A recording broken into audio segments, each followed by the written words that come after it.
My season 1 video did quite well and I enjoyed making it, so I decided to do it again with season 2. 10. Squidville.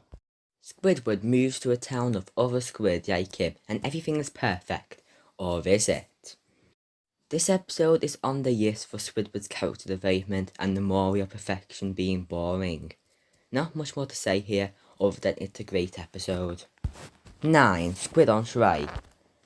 Squidward and Spongebob decide to go on strike, but Spongebob doesn't understand how to go on strike. This episode is very funny because how good for those Spongebob and Squidward are to each other. 8. Krusty Love. When Mr. Krabs starts dating Mr. Puff, he has to fight between his love for money and his love for Miss Puff. I really like this episode because it shows Mr. Krabs' love for money challenged, which doesn't happen often, especially after season 2. 7. Frankendude. A giant magical pencil falls into the ocean and SpongeBob draws himself with it, but Doodlebob turns out to be evil. The people who haven't seen this episode, you might think that what the heck is the plot, but it makes sense in the actual episode. Anyway, this episode is a masterpiece because of how quotable and funny this episode is, and because Doodlebob is a very good character. 6. Christmas Who. Sandy tells SpongeBob about Christmas, which makes SpongeBob tell the rest of Bikini Bottom and get them to celebrate Christmas for the first time ever. Except for Squidward, who doesn't want to celebrate. Meanwhile, Patrick decorates for Christmas.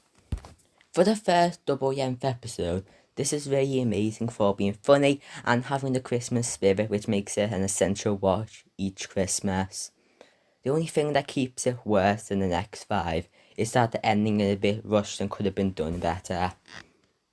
5. Say Your Mouth. SpongeBob and Patrick read a word written on a dumpster which they think is fancy talk, but later find out it's a bad word that they can't hold in.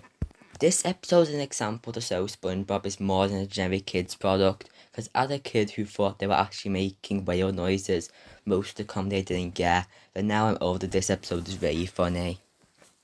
4. Mermaid Man and Barnacle Boy 3. SpongeBob and Patrick are supposed to look after the superheroes' place while they're away, but they unfreeze supervillain Man Ray, who they try to teach to be good. This episode is both really funny and introduces Man Ray, who's one of my favourite recurring characters. 3. SpongeBob, Sandy and the Worm.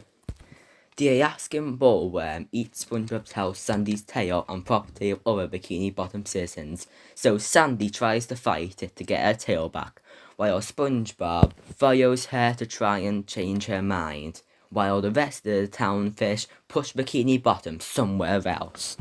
The length of that plot description should show how epic this plot is, as well as that the comedy balances with the intense main plot very well. 2. Graveyard Shift. Mr. Krabs makes the Krusty Krab open 24 hours a day during the night. During the night shift, Squidward makes a scary story to tell to SpongeBob that might end up being true. This episode is really memorable and funny. I don't need to say much more than that, and I will rather speak more about the obvious number 1. But first, honourable mentions are Dying for Pie, Life of Crime, The Secret Box, and Big Pink User.